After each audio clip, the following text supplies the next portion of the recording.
So today we're going to talk about Pythagorean identities, and we're going to use this to find trig functions of any angles.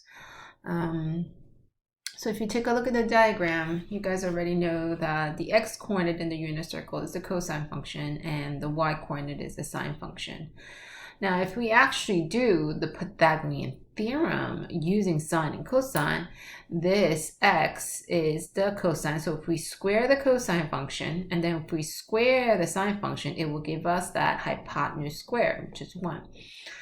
If you take a look at the Pythagorean identity, it's exactly what the Pythagorean theorem states. So in this case, it's sine squared of theta, and the squared is in between the trig function and theta of the angle, because if we put the squared on the above the theta, that means that we're squaring the angle. So to square the whole sine of theta, we put the notation squared in between. So over here in between. So what that means is you're squaring sine of theta, the whole thing. So we put that squared in between to notate that we're squaring sine of that angle. So if you take a look here, when I plugged in pi over 3 to try out if this identity works, I put the squared on the outside, but notice I put the bracket to show that this whole thing is squared. I could have put the squared in between here as well.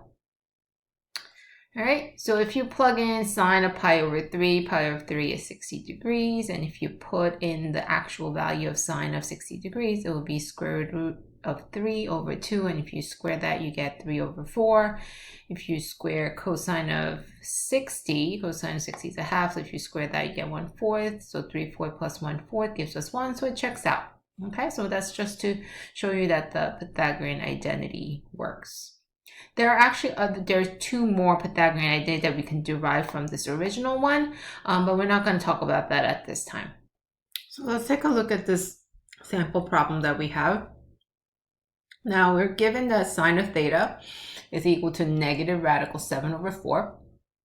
And we say the tan of theta is less than 0. What does it mean if it's less than 0? That the tan function is a negative value as well. So here you're going to determine what quadrant is this going to lie. What quadrant? Now sine is negative, and tangent here it says less than 0, and tangent is negative as well. So think about what quadrant where sine is negative and tangent is negative.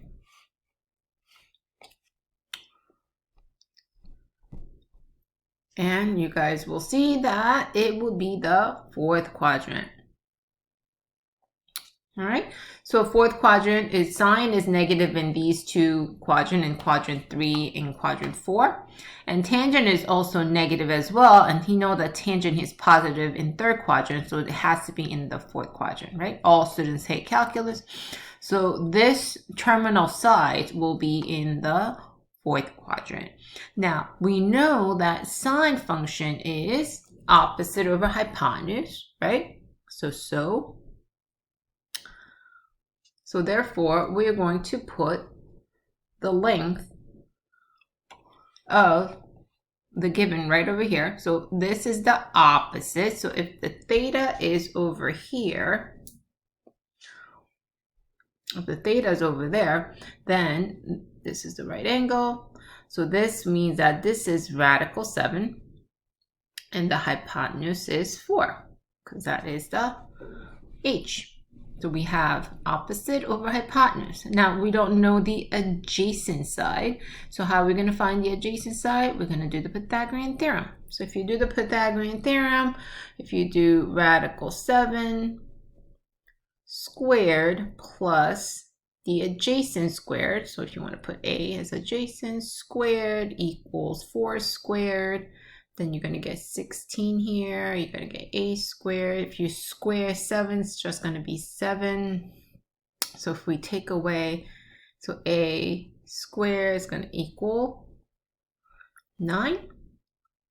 So a is going to give us plus and minus 3, but we reject the negative. So here the adjacent is going to give us 3. So they want you to find the value of the other trig functions here. Now, there's actually 6 trig functions, but since we didn't talk about the other 3, we're only going to talk about the sine, cosine, and tangent. So since here they already gave you the sine function is already given, so we are going to find the other 2, which is cosine. So we're going to find cosine of theta and tangent of theta. Now, if you notice, the reference angle is in the 4th quadrant. So you have to remember, well, in cosine of theta, cosine is in the 4th quadrant, is positive. So you know that it's going to be a positive value. Tangent in the 4th quadrant is negative. So it's important to put the sign of the trig value in that quadrant. And we know the sign is negative, which is already stated here, which is a given.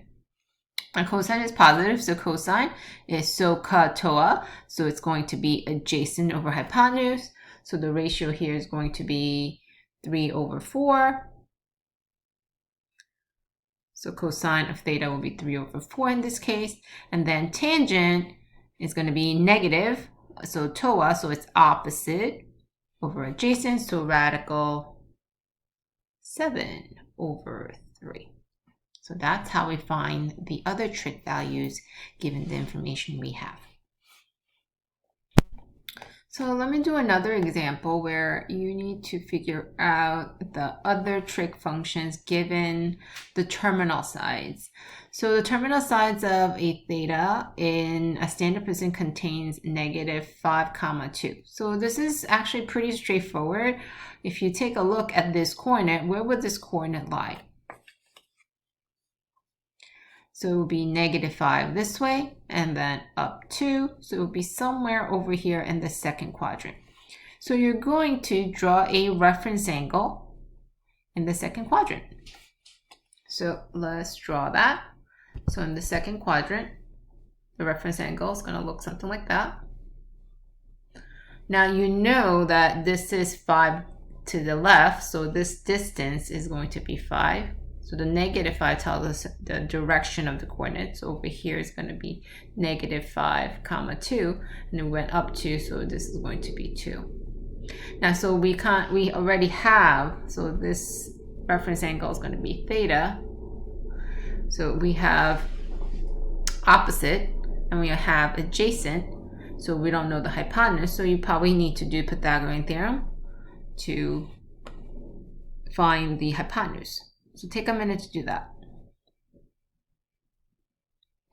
So when you solve for the hypotenuse, you end up getting square root of 29. Now square root of 29 is actually a prime number, so we can't simplify, otherwise we would simplify. But the hypotenuse is going to be square root of 29. So you can put that in the diagram, square root of 29. Now you're going to find the 3 trig functions. So in this case, you are going to find sine of theta, cosine of theta, and tan of theta. Now remember, this is in quadrant 2. So which sign is positive in quadrant 2? In quadrant 2, sine is the only one that is positive, and so that we know cosine and tangent is going to be both negative values. So that's important to remember. And then you just plug in the ratio using SOHCAHTOA. So sine is going to be 2 over square root of 29.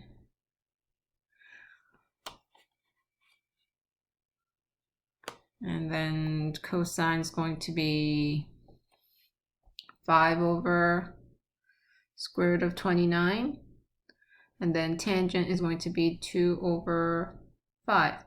Now here you probably need to rationalize here by multiplying square root of 29 over square root of 29.